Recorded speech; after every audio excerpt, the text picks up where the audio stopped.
Hello everyone. बढ़ते हैं आगे की तरफ। इस कोर्स को और आगे लेके चलते हैं और कुछ नई बातें आज इस क्लास में हम और डिस्कस करते हैं। देखिए आज की जो खास बातें कौन कौन सी हैं, आज के टॉपिक्स कौन कौन से हैं, पहले मैं उनको यहाँ पर डिस्प्ले कर देता हूँ। तो आज सबसे पहले हम एक यहाँ पर बात पढ़ने वाले हैं कि ग्रुप की आवश्यकता कहाँ होती है। और यदि रियल में आपने मेहनत करी है, आप वाकई में इस कोर्स को पूरा ढंग से तरीके से सीखना चाहते हैं और अपने आप को अकाउंटिंग में, टैली में, टैक्सेशन में, जीएसटी में आप अपने आप को तैयार परफेक्ट करना चाहते हैं, तो उम्मीद करता हूं कि हर एक चीज़ के ऊपर आप ध्यान देते होंगे। और वाकई में यदि आपने ध्यान दिया तो शायद इस क्वेश्चन का आंसर मुझे देने की कोई आवश्यकता नहीं पड़ेगी। क्वेश्चन क्या है कि ग्रुप की आवश्यकता कहाँ होती है। तो ये चीज़ तो हमने पहली क्लास में ही डिस्कस कर ली थी और कई बार मैं इस चीज़ को बार बार रिपीट कर चुका हूँ। तो ध्यान रखें कि पहली क्लास हमारे लिए अभी भी खास महत्वपूर्ण है, क्योंकि वहाँ पर हमने बेसिक फंडामेंटल ऑलरेडी पहले ही तैयार कर लिया था। तो बताइए ग्रुप की आवश्यकता कहाँ होती है। ग्रुप की आवश्यकता होती है लेजर्स को बनाने में। ठीक है, तो ध्यान रखें कि लेजर्स को बनाने के लिए किसकी आवश्यकता होती है? ग्रुप्स की आवश्यकता होती है।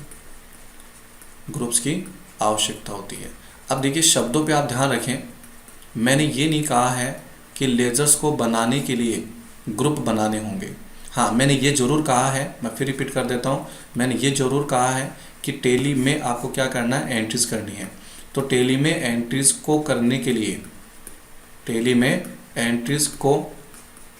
लिए पहले हमें लेजर्स बनाने होंगे।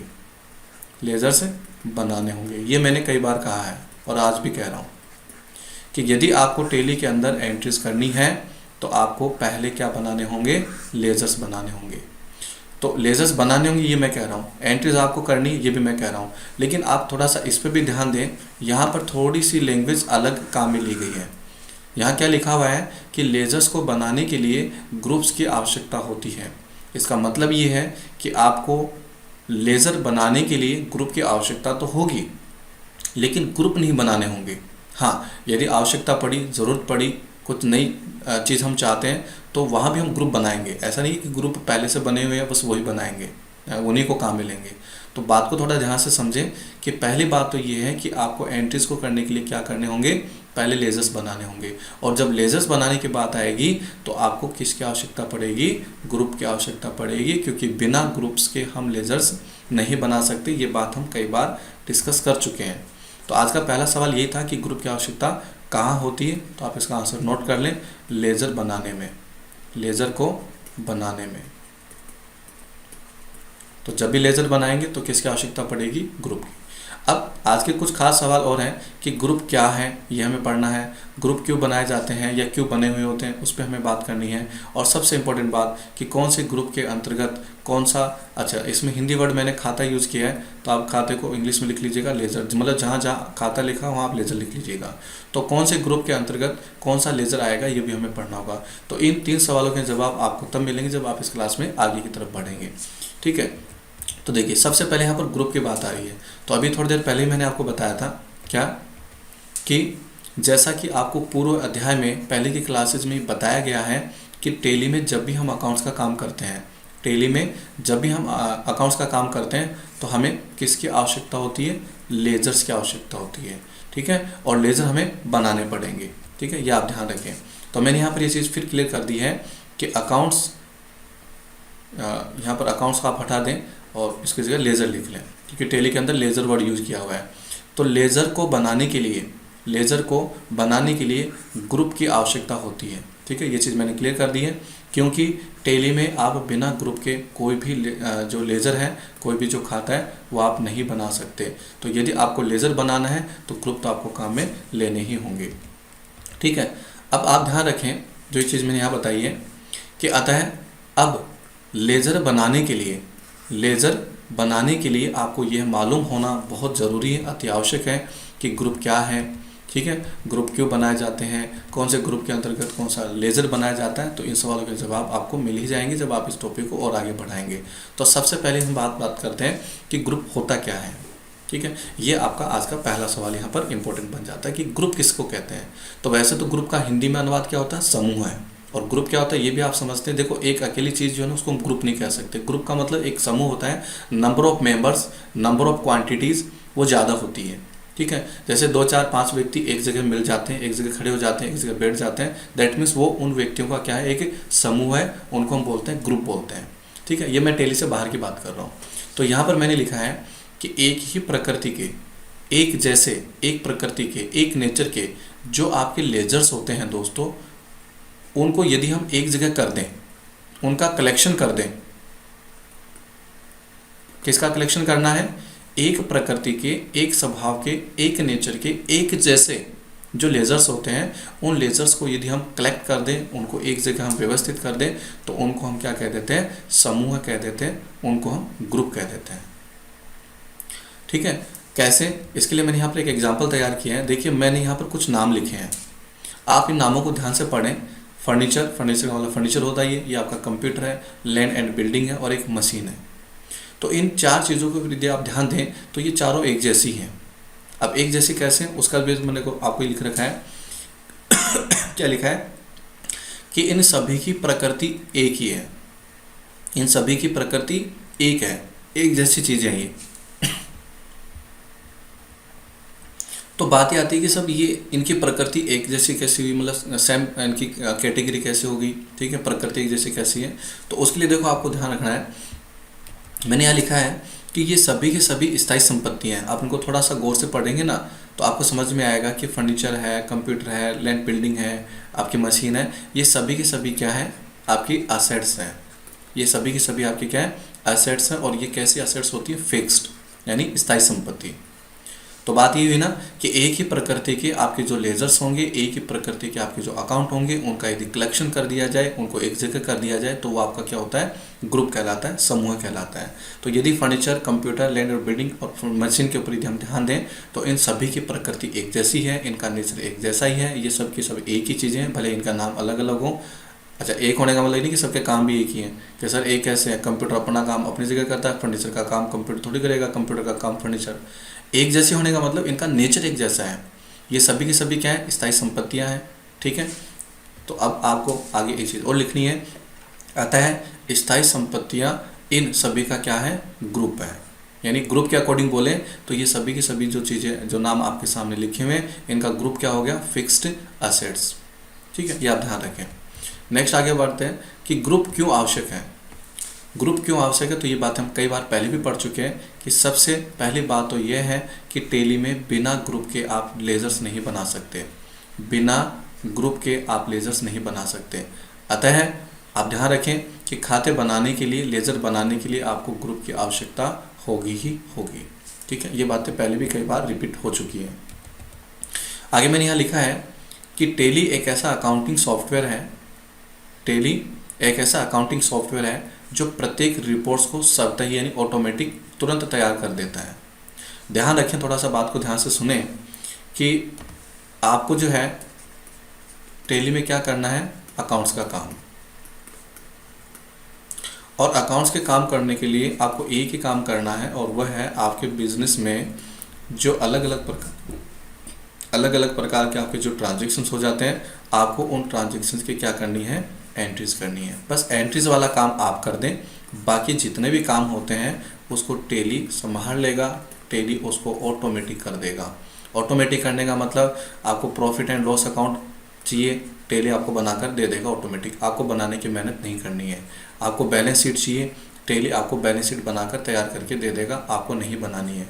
आपको कैश बुक चाहिए, ये ऑटोमेटिक बन जाएगी। आपको बैंक बुक चाहिए, ये ऑटोमेटिक बन जाएगी। आपको स्टॉक का रिकॉर्ड चाहिए, क्लोजिंग स्टॉक कि हमारे पास क्लोजिंग स्टॉक कितना है, तो उसके लिए एक स्टॉक समरी करके रिपोर्ट आएगी आगे, तो स्टॉक समरी अपने आप बन जाएगी। तो चाहे P&L हो, बैलेंस शीट हो, कैश बुक हो, बैंक बुक हो, स्टॉक समरी हो, ये सभी की सभी रिपोर्ट जो है वो ऑटोमेटिक बन जाती है। लेकिन आपका सबसे इंपॉर्टेंट काम क्या है? वो है एंट्रीज वाला। एंट्रीज आप कर देंगे तो बाकी का काम टेली ऑटोमेटिक कर लेगा। ठीक है, ये आप ध्यान रखें। तो मैंने यहाँ लिख दिया है कि बस आपको व्यवसाय में हुए लेन देनों की क्या करनी है?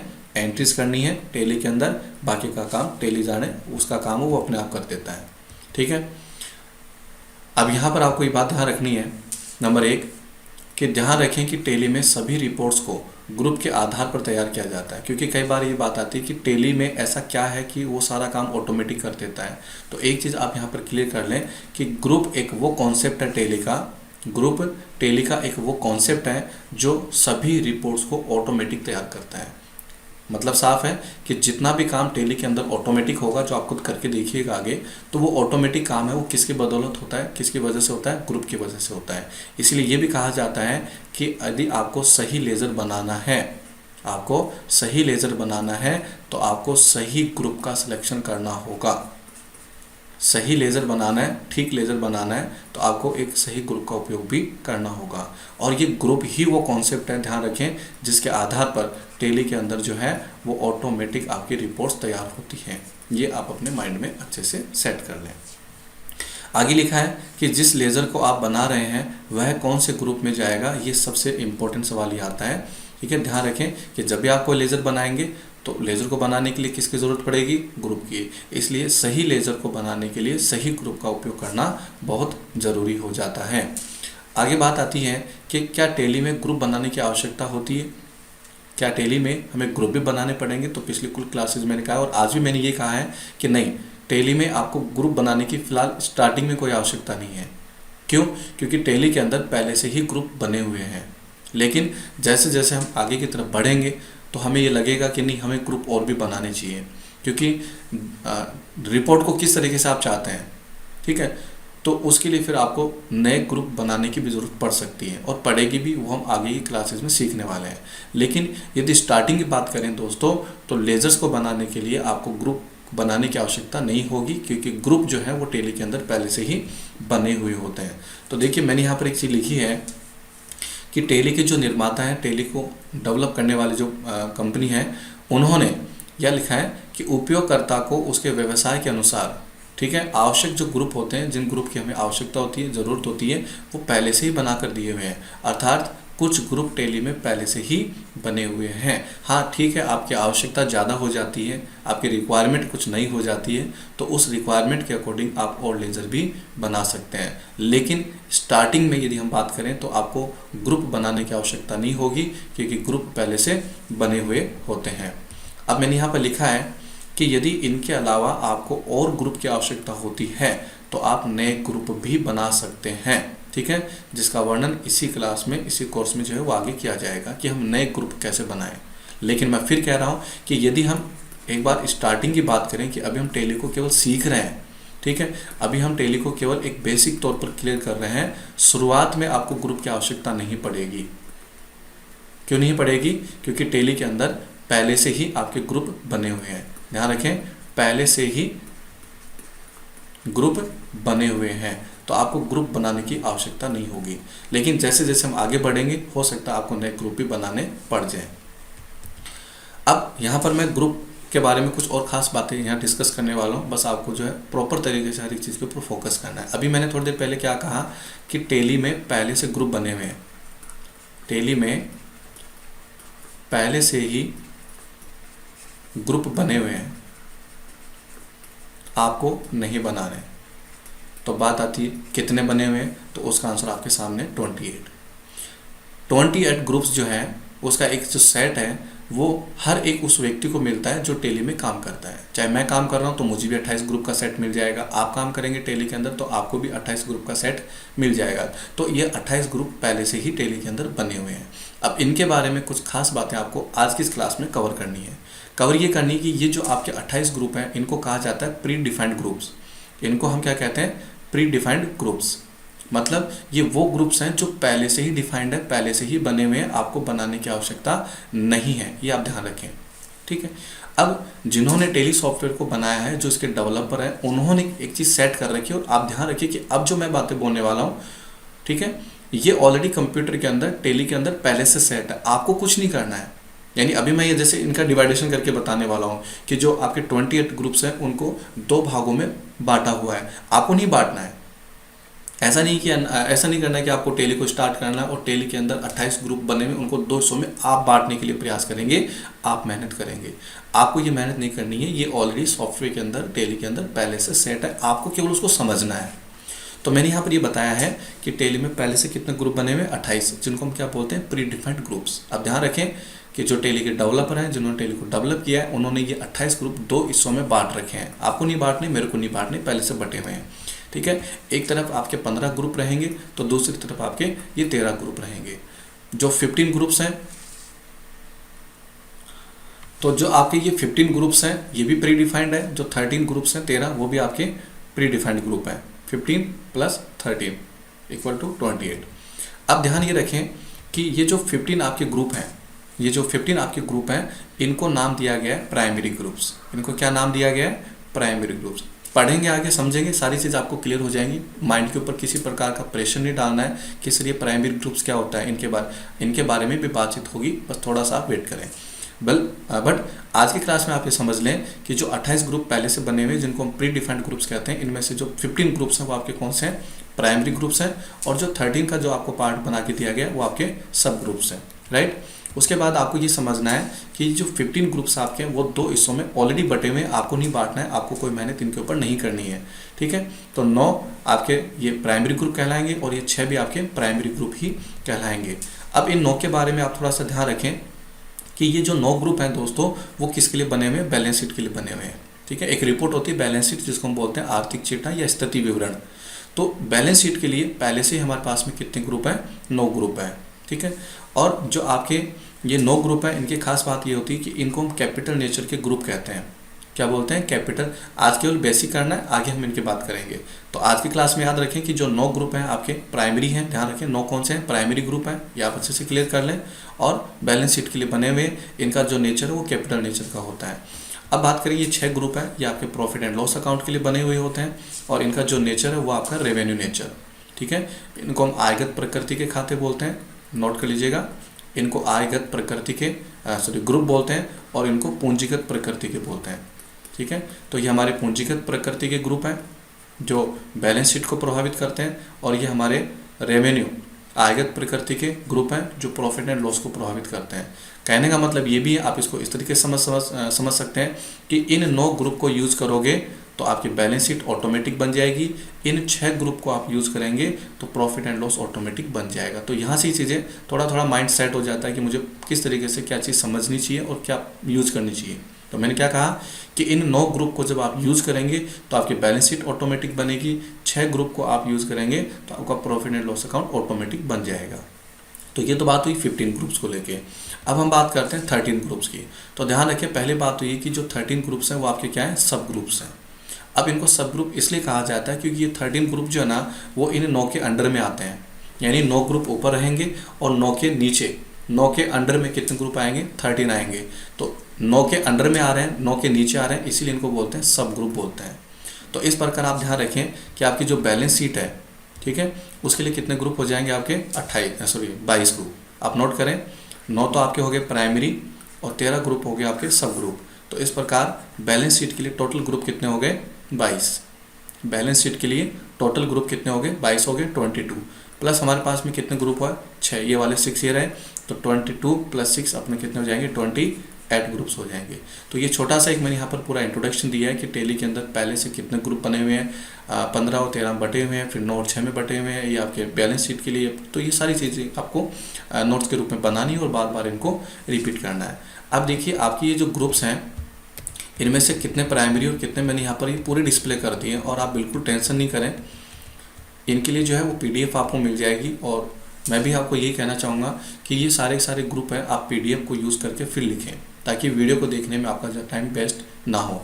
लेकिन आपको यहाँ पर एक चीज़ समझनी होगी कि ये जो वाइट कलर में जो आपके ग्रुप्स हैं, ठीक है, जो 1 से लेकर कितने 15 हैं, ये तो है आपके प्राइमरी ग्रुप्स। आप नोट कर लें, ब्रांच एंड डिवीजन है, कैपिटल अकाउंट है, करंट असेट्स है, करंट लायबिलिटीज है, डायरेक्ट एक्सपेंसेस है, डायरेक्ट इनकम है, फिक्स असेट्स है, इनडायरेक्ट एक्सपेंसेस है, इनडायरेक्ट इनकम है, इन्वेस्टमेंट है, लोन लायबिलिटी है, मिसलेनियस एक्सपेंसेस है, परचेज है, sales and suspense.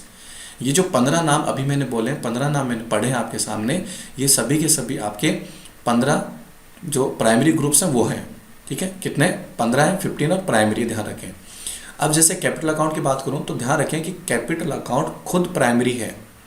Capital account खुद प्राइमरी है, लेकिन इसके नीचे एक ग्रुप आएगा, इसके अंडर में एक ग्रुप आएगा रिजर्व एंड सरप्लस के नाम से।